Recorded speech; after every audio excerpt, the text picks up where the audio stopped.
So what is this joy in God's kingdom all about? I have found this to be one of the most confused and imitated fruit of the Spirit during my walk with God. In Galatians 5, one of the fruits of the Spirit is joy, and everybody seems to have their own opinion of what this is.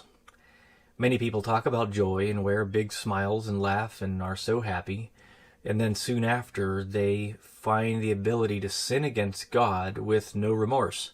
Does God really give these people joy? I had to ask myself this a few years ago when I just said this doesn't make sense, it doesn't line up. Paul says that love does not take joy in living in an unrighteous way. See 1 Corinthians 13:6. So if that is not real joy, then what is the real thing like? So to describe to you in words, in my own words, it is a brightness of heart and mind.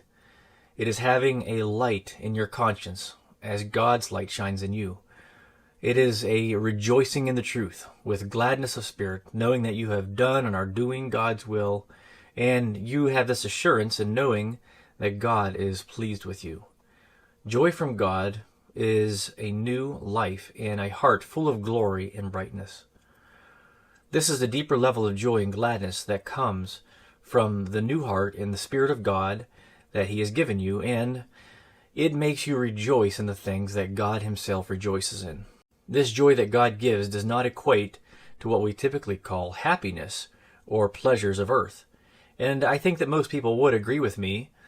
However, I see that most of these people that do agree often get sad and depressed over things so easily and even lose their ability to endure in hard times.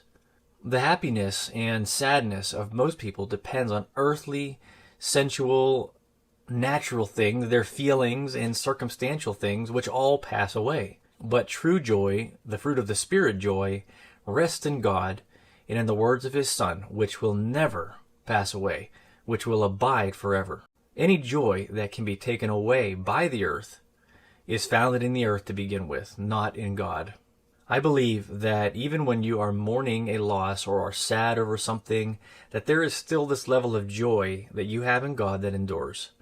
Receiving some sad news may bring some sadness or mourning. However, if joy is greater than happiness, as we already talked about, then it is also greater than sadness. Do you have this anchor of your soul, that deep joy? Your outward countenance may not always show this joy that you have from God, but I found that even in sad times, the cry of my heart still continues to be, I shall yet praise Him.